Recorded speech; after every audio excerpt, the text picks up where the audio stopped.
Okay, you guys, God just gave me a vision, literally an actual vision of to do with child trafficking, the underground tunnels, and the involvement of the church, you guys. So you guys are going to have to run with me on this. I would never normally share this type of stuff. But as I said, I'm trying in this season to not be silent and to speak up. And I know this sounds insane to people, but listen, this is how I always find out about stuff. This is exactly how me and the Lord operate. It's always on a random nap that I try to have that I can't have. And then the Lord shows me something, then I go down a rabbit hole and then I make a bunch of videos. That's how it usually goes. So just run with me with this because this was absolutely heartbreaking. And he gave me an instruction at the end as to what needs to be addressed as far as these underground tunnels, the child trafficking, and the church involvement. So let me paint the picture for you guys of what happened because I want you to understand the full context. So it's Tuesday right now, right? And I don't start work till this afternoon, till 1 o'clock, right? And I do have more lessons today than I normally would. Yesterday was absolutely draining. Majority of my lessons I ended up doing therapy. I had one kid that burst into tears. I had another child who me and the parents found out was being bullied and was making videos self-harming on TikTok. What else happened with the other kids, and a whole bunch of other things with some of the other kids. Last week, one of my kids over the weekend had to go to the hospital last minute. It's been intense. So today, because I had the morning off, my plan was like, I'll spend the day, I'll meal prep, I'll do my laundry, I'll do all of this in the morning, and then I'll do my lessons in the afternoon. But I was feeling really tired this morning. I was feeling drained and whatever. And so I thought, you know what, I'm going to take a nap instead so that I can be rejuvenated for my lessons this evening, So I was like, cool. So I'm now attempting to, rest, be restful, go to sleep. I decided I'm going to disconnect my mind from everything to do with children and I'm just going to try to rest. That's exactly what I tried to do. So I really tried to disconnect my mind from everything I've been thinking about, all these deeper things, and just like rest, and so that I could sleep. So I'm trying to go to sleep, and of course it's the classic case of I'm trying to sleep and I will not sleep. I'm still awake, but I'm having all these annoying spiritual experiences, right? And I was like, I couldn't go to bed. I'm trying to pray against whatever's coming against me. I'm trying to pray against whatever is happening, right? Because I'm like, I don't know. I know usually when I'm struggling to sleep, like in the specific way that I'm struggling to sleep today, that's because the Lord's about to say something that the devil doesn't want me to hear, right? So I was like trying to sleep, whatever. I couldn't sleep. So I'm praying, I'm casting, I'm doing whatever myself. Nothing's happening.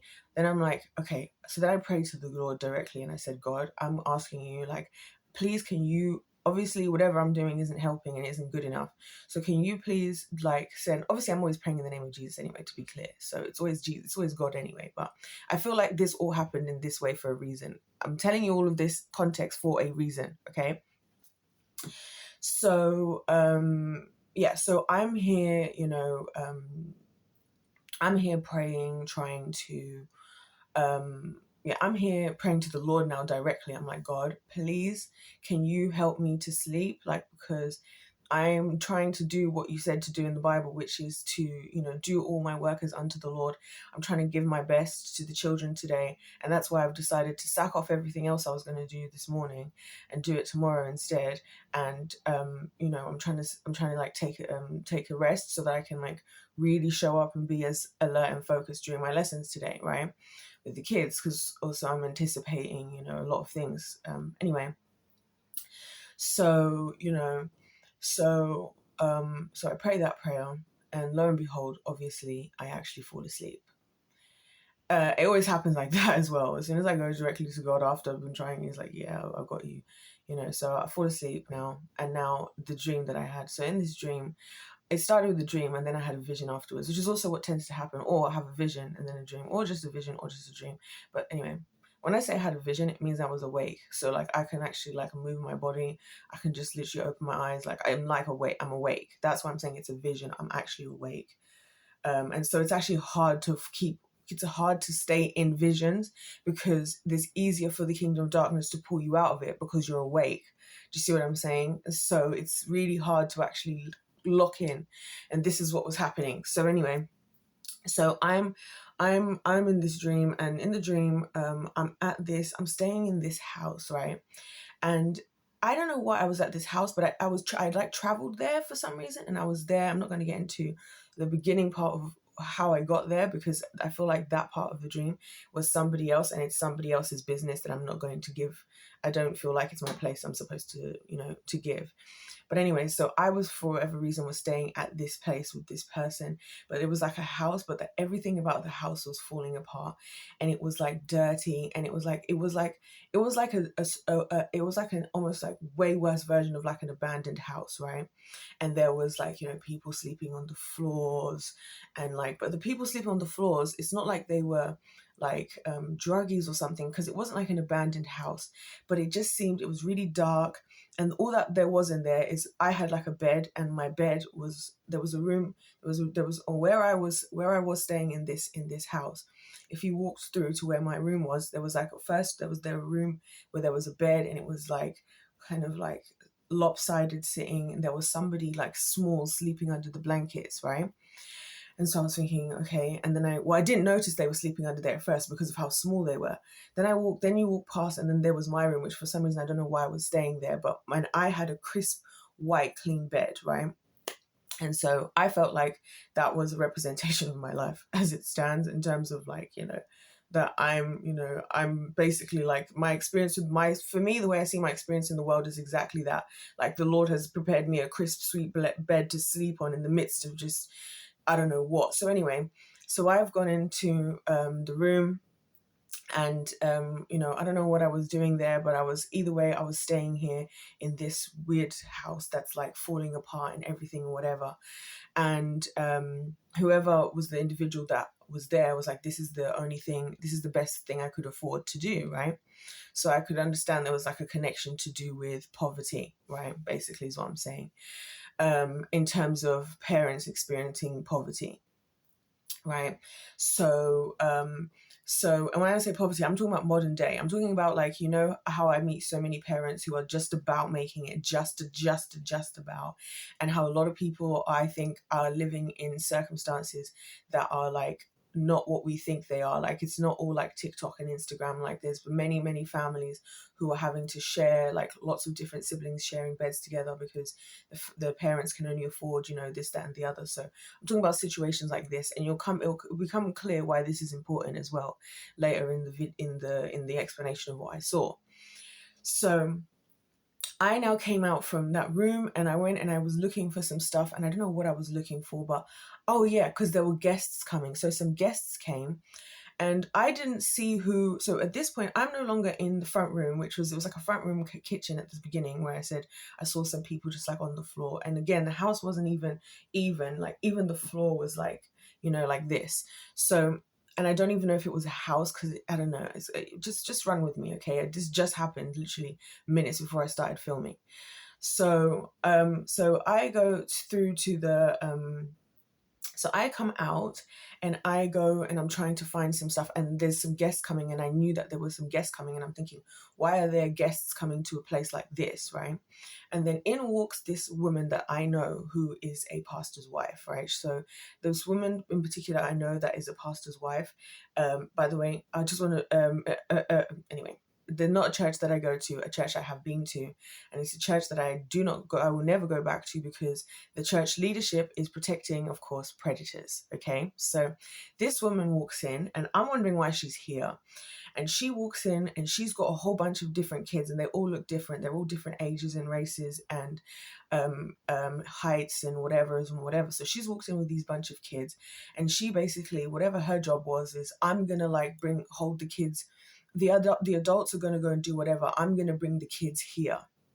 Like I'm the one who's gonna like look after the kids while everybody else is doing whatever they need to do. Which, if you guys didn't know, I have a huge issue with how kids are looked at in church, by the way, as some kind of like a nuisance. It really, really ticks me off, right? In services, when parents feel like where they have to apologize for their child running around and feeling comfortable in the house of the Lord. Are you kidding me? But anyways, I had the understanding in this dream, again, like I'm understanding it obviously as I'm explaining it, that I know what she represents. She represents, some supposed mother figure that is actually protecting the predators. And by why I'm saying that she's protecting the predators is she's bringing the kids into this place that they definitely shouldn't be and looking after them there. And she, in her head, somehow has justified within herself, in her self-righteous, pharisaical, tolerant thinking, that, as she's going to go look after the kids, but she's still absolving herself of the actual responsibility of protecting the kids and bringing them in places where they're supposed to be. That's what I feel like she represents in this dream. So she's brought the kids over there, and so I'm looking for my stuff, because my stuff is like I dropped some. I can't remember what I dropped. Did I drop something? Or I don't know. But I'm looking around anyways in that room for some reason. And then I was looking, and in the dream, I stop and I look and I take in my surroundings. I'm taking in the fact that there's people, I'm thinking, where's my bag? Because obviously I would have come in with my bag that wasn't really suiting the scenery. Like, me and the whole scenery were not, like I said, when you look at my bed is like this crisp white bed. When you see me with my stuff, I've got my normal stuff that's not in like tattered anything or whatever. So I'm looking for my stuff in and amongst all of this. And also, the other thing that I'm seeing all over the floor is men's underwear, okay? Listen, this is insane. This is insanity. Like, this is what I'm saying. Like, I don't know what happened the last like week or something, but this is crazy. So this is what I'm seeing on the floor. So part of the time when I'm trying to move my bag, I'm seeing like men's underwear, like taken off, that's dirty on the floor. This is what it's like when you see Get Dreams from the Lord, by the way. It's like, it's really very real, like, and very like, yeah. So anyway, so I'm seeing that and whatever, and I'm seeing all sorts, like I said, and like I'm only noticing now, I hadn't noticed how small the body was of the whoever was under that blanket. So I'm now going to walk back out from the room I'm in, and I stumble upon one of the kids that I know, that I care about deeply. And they were actually one of the kids I'm going to be teaching today as we speak, right? So again, one of the main reasons why I was even trying to sleep in the first place and have some kind of restful rest. And so I was crying at this point, because I've looked around and I've just was taking in the surroundings, and I just thought, and I was crying on behalf of like the people who were doing their best, like, and in terms of this, I mean, like the parental situation, like the parental figure that was representing like parents who are experiencing, hard times. And so I was crying on behalf of them in the dream, right? And then I stumble upon this kid that I know, and they're like looking at me, and I'm crying. And then they're like, they were like, why are you crying? And in the dream, I was struggling to speak, right? I couldn't speak. And then they started crying, and they were crying like in my face, like a deep, deep, horrific cry. Like when children cry, the horrible, deep, horrific cry. So I saw this child crying this deep, horrific cry in front of my face. And I was crying even more, because the kid was saying to me, like, what did I like? Is it because of me? Did I do this? It's all my fault or something? This kid was saying to me, like, that I was crying because of them, and they were taking all the blame on their shoulders. And then they were crying because they thought that they made me cry by them doing something wrong. And I was trying to so hard to explain to them that they've done absolutely nothing wrong. I'm actually crying on their behalf. And they were just crying, and I couldn't speak. And so then I was absolutely distraught in tears, after that. Right. So after that happened, in the dream, that's when I woke up. Right. So I've woken up, and I've like burst, did I burst into tears then? I've woken up and I'm processing. Yes, I've woken up now. So I'm awake now. So this is since I've been awake now. So I've woken up, and this is when I noticed that there was a moving body in that bed. I didn't know there was a moving body under this, it's like a really thin, like old blanket, right? And all of this stuff that I was seeing in this dream, anyway, we'll come to it, right? So I've woken up like in real life now. So now I'm awake in real life. and I'm just processing the dream. Like, so I've got my eyes closed, as I always do. I keep my eyes closed and I try to remember as much of the dream as possible so that I can like either write and make a note of it or just spend time, meditating over it and whatever and what have you. By the way, this is exactly why the devil has worked so hard so that we're all too busy to have time to rest properly, because God can only speak to us when we're truly in a place of rest and we've like put everything else aside and we've just given ourselves some space. Because that's why I told you what my decisions had been earlier in the day. I was planning on faffing about when was God going to say, when was I going to be available for any of this? Like, if I was faffing about doing my meal prep and doing my laundry and doing all the other tasks I was planning on doing this morning. So anyways, so then I wake up now and I'm processing through, and then I started to have the feeling like I'm going to have a vision, which usually it feels like I can just feel like kind of like, I don't know, like something like in my eyes, and my eye, obviously my eyes are closed and it's black, but I'll start to see like something coming up, right? And so the first thing that I started to see was just this slideshow, and it was all these men, right? And so they've got this slideshow of all these men, and the pictures are in black and white, and all of these specific men in this specific dream were all black. I don't know what the relevance is to do with that. And at first I was crying again, like, because I was thinking, because I thought that this was like a kind of like a funeral. Yeah, it was a funeral service, because what I was seeing was, and it's so funny because I just uploaded a video about the attack on men and why the devil's attacking young boys yesterday, and now I'm dreaming this. So as I'm seeing this slideshow of these men, right, at first I'm just seeing them and I'm thinking, oh my gosh, they died, and I was like crying about it and I was feeling sad to see that this is what was happening. But then what started to happen is their faces started to, like, with each man that would come across, their faces would start to like shapeshift into like something really evil looking, right? And then in my head I started to think Diddy. So I was like, I'm thinking, is this Diddy? Is this Diddy? Diddy? And then I started to see, and this has happened to me before. This is how I've known about some of the stuff that's happened in my life that people haven't told me. And then years later, it's come about, but the Lord has shown me in advance. So then I started to actually see, right, you guys, kid you not, right? Kid you not, I started to see people at the Diddy parties. I started to see the footage, like my own footage, because I barely watched any of the footage that's out there because I don't need to watch it because I already know. I've been did knowing, like I've been saying, right? So then I start to see like videotape footage, almost as if I'm watching it like from CCTV, and it's like stuff that I haven't seen on social media, and I'm like watching like, these celebrities like walking in these lines and doing all these things, going through wherever, going whatever, right?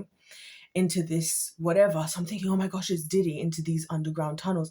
Then I realized, right, oh my gosh. So then the next thing that happened, and bearing in mind, as this is progressing now, this vision is happening, I'm struggling to stay in the vision, right? And obviously that's my own fault because I haven't been praying the way I need to be praying, because you have to strengthen yourself in spirit, like in order to like actually be able to, like have visions and dreams and stuff, and like remember them properly and be able to get through them. You have to be strengthened in the spirit. So like I haven't been praying this year anywhere near as much as I should be. I haven't been praying in tongues especially because it strengthens your spirit, man. So like it strengthens you. So when the kingdom of, because what was actually genuinely happening, like this was happening. So as I was having this vision, right, something was trying to restrain me, right? So to actually restrain me. The funny story is, I'd just been thinking just before how I these days I fear demons less than I fear humans. Like I actually fear humans more. Demons I'm more used to dealing with. It's because I've been used to dealing with everybody's demons from the things that they've been doing, and therefore meeting their demons, right? So I'm now seeing all this footage, right, of all of this, but it's now starting to get blurry because I'm not strong enough in spirit, because I've not been doing what I'm supposed to be doing, okay, which is disappointing on my part, because this is how we miss things. This is how we drop the ball. This is why we don't know what's going on, because if I had been doing what I was supposed to be doing, and if I was the believer, if I was, dedicating myself to prayer and whatnot, the same way the witches and warlocks were, then I would have seen the entirety of what I was supposed to see, but I didn't. You know what I'm saying? And it's on me. That's the bit where it's on me, right? That's the only bit that was on me of all of the rest of it, right? So I started to see that, right? And I started to think Diddy, and I'm seeing all these celebrities, and I'm seeing them walking, like into these tunnels, and I'm starting to see all this. But like I said, it's starting to get hazy now.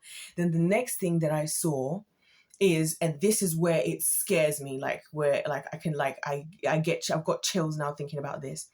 So then I saw it was like a whole bunch of kids at like a church retreat. You know, like these church retreats, I used to go on them like as a youth. Like, you know, people take people to like church camps for their kids, to like church camps for 6 weeks or for 2 weeks over the holidays or whatever. So I saw one of those. There was all like the bouncy castles and all of this stuff, and everybody was running in a particular direction. As I said, this is as I'm now losing my ability to hold on to this into staying into this vision, right? So I'm trying to hold into this thing, and I can see people are like taking all this stuff at this church, like church youth kids camp, I don't know, and they're like pulling all the stuff and they're running with it, and I can hear a gospel song playing on top of it, and I heard the name of a particular gospel artist that I've been thinking about quite a lot, that I have serious suspicions about, right?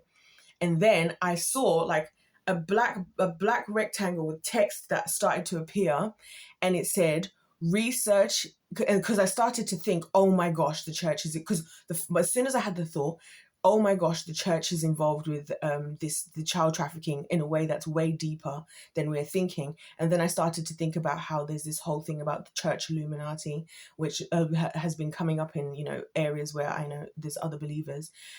And so as I was starting to have that thought in my mind at the same time, and then this particular church leader came into my mind. The only reason I'm not mentioning who they are is because I need to do my due diligence, right? Which is hence why the Lord says, research. He's telling me to research it. So it's like research into blank. And I couldn't see the rest of it, but I had Ezekiel 8 come into my mind just as I was coming to film this video, like after all of this has just happened. And in Ezekiel 8, let's go there in our Bibles, because in Ezekiel 8, it talks about how, right, the church, there was people, leaders in the church who were doing, let's just go there. I'm literally shaking now. Now I'm shaking because oh my gosh, I'm shaking. And I burst into tears when I woke up, by the way, just in case anybody wanted to know. I can't even look through my Bible. I'm literally all over the place. Okay, where are we? So it is Ezekiel. And I always think of Ezekiel 8 because it's something that really sticks out to me. Oh my gosh, this is insane. This is insanity. What has my life become? If you'd have told me I would be here one day. So listen to this. Okay, oh my gosh. Whew, this is intense. So I just feel like, anyway, I won't say that. Listen to this. This is Ezekiel 8, in the 6th year, in the 6th month, on the 5th day of the month, as I sat in my house with the elders of Judah sitting before me, the hand of the Lord God fell upon me. Then I looked, and behold, a form that had an appearance of a man. Below what appeared to be his waist was fire, and above his waist was something like the appearance of brightness, like gleaming metal. He put out the form of a hand and took me by a lock of my hair. And the Spirit lifted me up between the earth and brought me in visions of God to Jerusalem. You see what I'm saying? This is what happens when this is a normal thing for those of us who actually follow the Lord and who are actually on the Lord's. Like, this is a normal thing. This is Ezekiel telling you, hey, his own experience. It's the same thing. That's why when the Bible says, that's why I have an issue with Christians when they think this stuff is crazy. Because I'm like, the Bible says Jesus is the same yesterday, today, and forever. God is the same that he always was. Like, so anyway, whatever. And it's the same with the devil. And that's why they're doing all these demonic things that the Lord is showing me, right? So this is him. And I believe this is obviously Jesus bringing him into a vision, I believe. But anyway, we just didn't know that Jesus was going to be Jesus yet. But Jesus is in the Old Testament. That's another huge misconception. We won't talk about that right now, not the point. So he put out to the entrance of the gate of the inner court that faces north, where was the seat of the image of jealousy, which provokes to jealousy. So we're talking about the Lord here. And behold, the glory of God of Israel was there, like the vision that I saw in the valley. Then he said to me, Son of man, lift up your eyes now towards the north. So I lifted up my eyes towards the north, and behold, north of the altar gate in the entrance was this image of jealousy. And this reading this, can you understand how my video sounds like? Anyway. And he said to me, Son of man, do you see what you are doing, the great abominations that the house of Israel are committing here, to drive me far from my sanctuary? But you will see still greater abominations. So God is talking about the abominations of Israel itself at this point, right? In the house of Israel. So there's so many times where, this is why I feel like the Lord brought this up to me to actually pay more attention to, and take maybe less attention off the stuff that's happening in the world and look back into the house of the Lord. Because yeah, let's just keep reading. Let's let the Lord speak for himself. So verse 7, and he brought me to the entrance of the court, and when I looked, behold, there was a hole in the wall. Then he said to me, son of man, dig in the wall. So I dug in the wall, and behold, there was an entrance. This feels like, yeah, my day feels like right now, because I'm about to go on a friggin' deep dive. Y'all already know. So I went in and saw, and there engraved on the wall all around was every form of creeping things and loathsome beasts, and all the idols of the house of Israel. Right, and before them stood 70 men of the elders of the house of Israel, with Jazaniah, the son of Shaphan, standing amongst them. He each had his censer in his hand, and the smoke of the cloud of incense went up. Then he said, and this is the verse that I specifically wanted to quote. Then he said to me, son of man, have you seen what the elders of the house of Israel are doing in the dark in his room of pictures? For they say, the Lord does not see us, the Lord has forsaken the land. This is what I'm talking about. This is what my dream is talking about. The vision, all of it, and what the Lord is pointing me to pay my attention to. And I would say for all of us as a whole to turn our attentions to. So let's address a couple of the imageries that we're dealing with here. So he says, every form of creeping things, loathsome beasts, and all the idols of the house of Israel on the wall. So this is like temples. This is like demonic worshipping temples, like the hieroglyphs. You know, like how the hieroglyphs, they have all these different like cute little.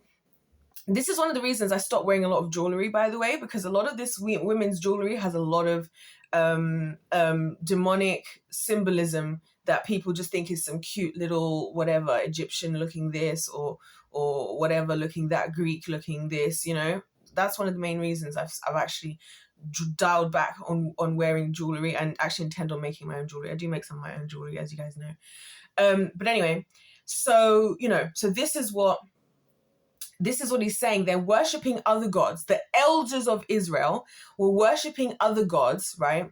And it also, and I love the way that he built it up, because he said, first of all, there's the hole in the wall. So this is kind of like how I felt with the last moments of this vision I was having, because it was going away. And the only last thing I remember seeing was the word research.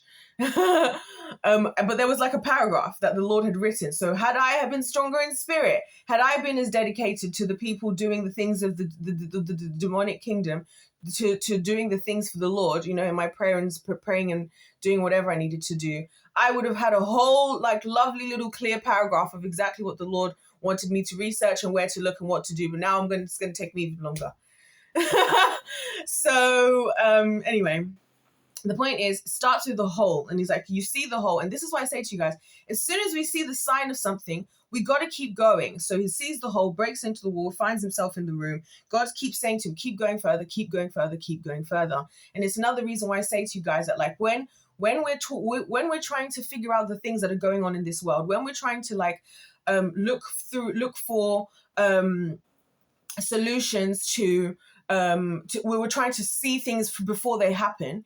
As soon as we see the smallest sign of anything, we have to keep going and keep going and keep going and keep going. We can't just turn this little blind eye. We can't just be like, like I said, that woman in my dream who was like, why are the kids here? Why is she bringing the kids here? Why are the kids in this room? And I actually believe that, that those rooms were represented. Anyway, we'll come back to that. Whatever.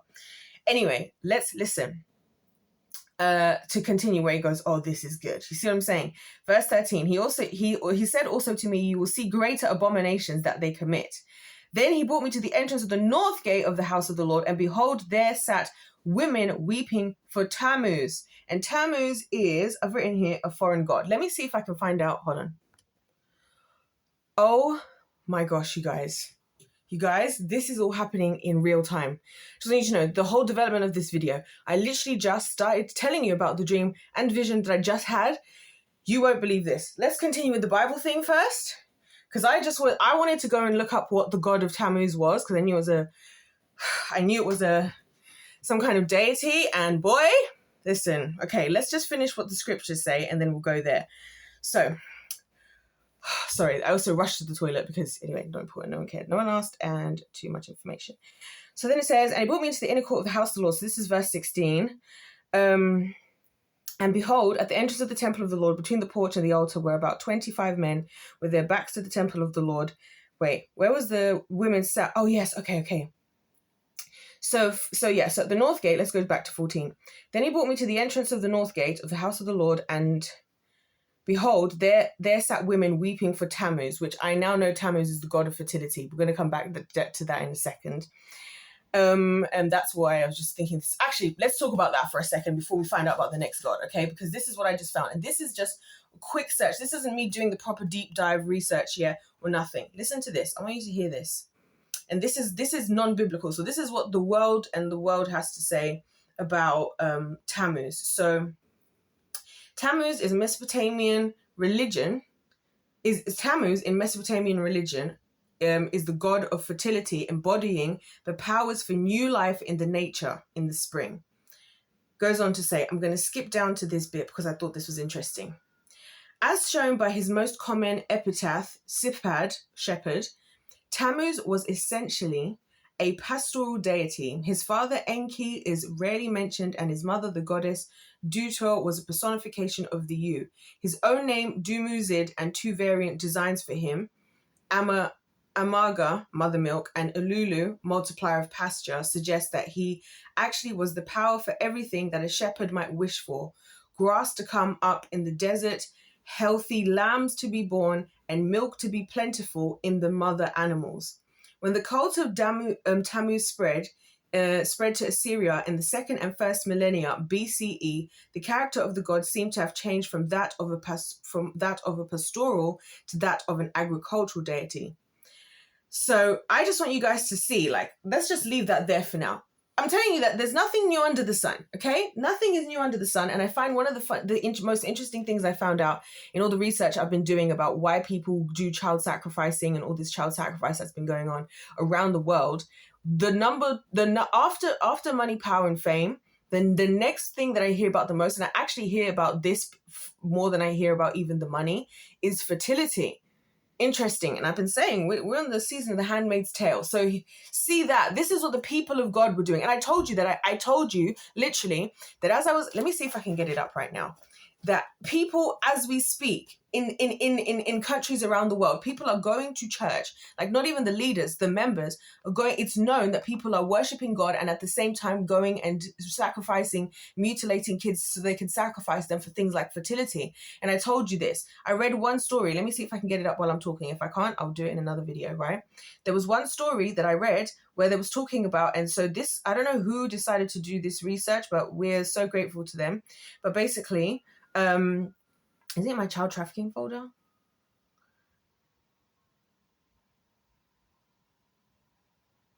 Okay, yeah. So basically, I told you this story that in even in Africa as we speak, and it's not just Africa, but that was where I was looking because that's where I come from, and I was trying to figure out what the hell has happened in my life. And some of the churches there, like people are actually, yeah. Okay, hold on. Here we go, ladies and gentlemen. Now you're going to see why this year the devil's been coming for me. So I have an article, right? So I'm going to just go out there and say, obviously, if you didn't know, I'm Zimbabwean and Zambian. Okay, that's where my lineage, I don't want to, not lineage, where I come from, basically, where my family comes from. And so I have an article with The Herald. This is on The Herald, February 24, 2024. So the 24th of February this year. Okay? I'm going to read some of this to you because this is what I'm trying to say. There's nothing new under the sun. There is nothing new under the sun. But anyway, bloody elusive riches, ritual killing, myth or reality. Now I'm gonna skip to this part because this is where we've got the actual statistics happening here.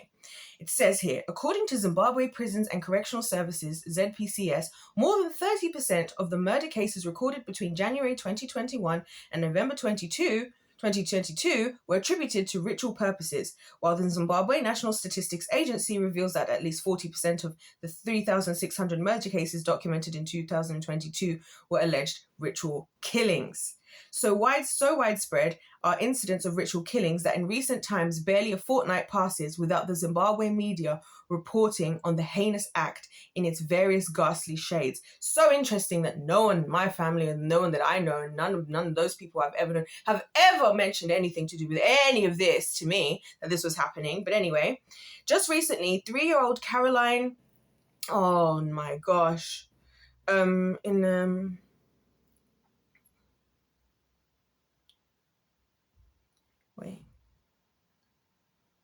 Oh my gosh. So basically, a 3-year-old was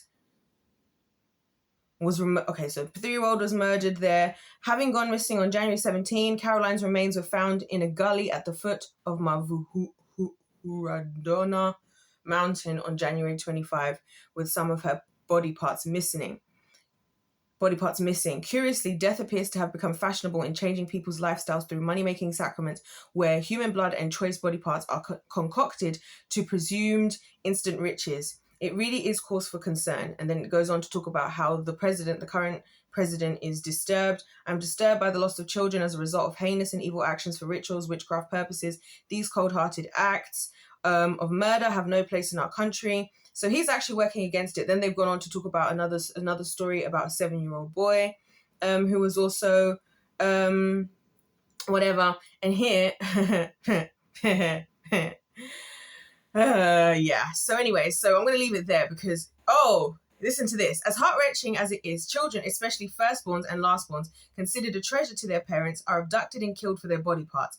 The belief being that when prepared as charms or mutti, they stimulate fledgling businesses and create wealth. Here we go.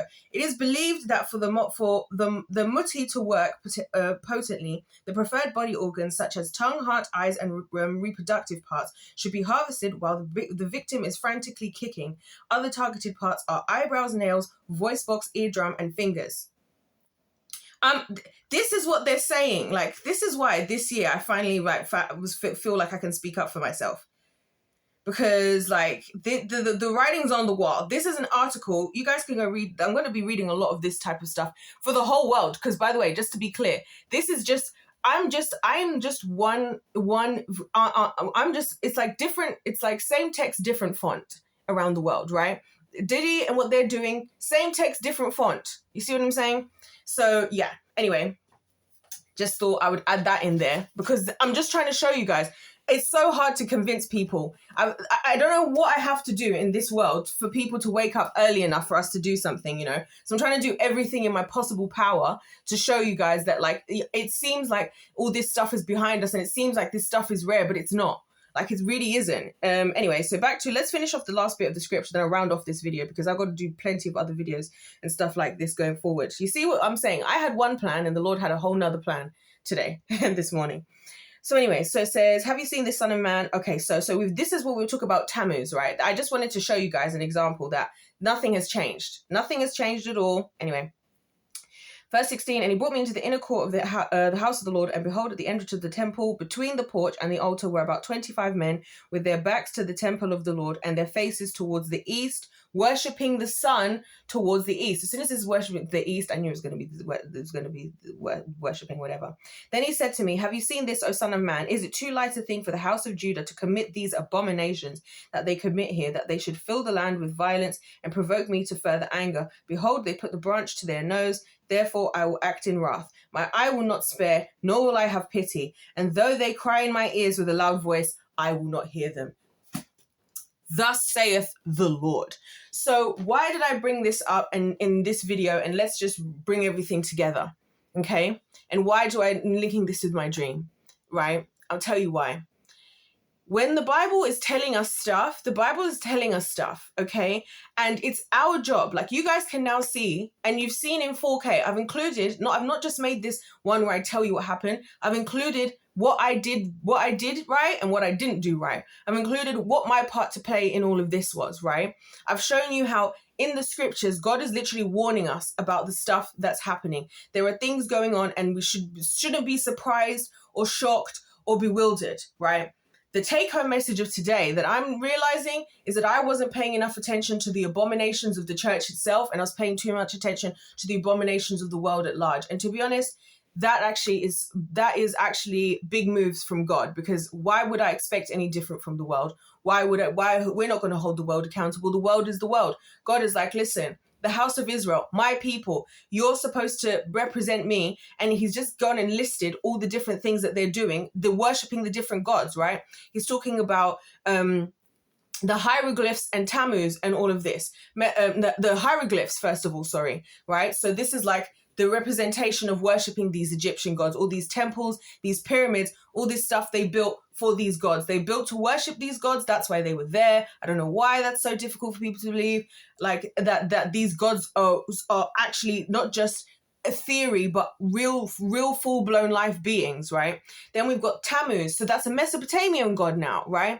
Then we've got the ones with their backs to the temple, right? So their backs are to the temple. And if you guys remember that I was telling you that when the Romans, the Roman Empire, the different Roman emperors were dealing with the people of God, and even the Greeks and all of that during the time, the 400-year period between the Old and New Testament. You guys can go watch that whole entire series for yourself if you want to catch up with what exactly happened in there, right?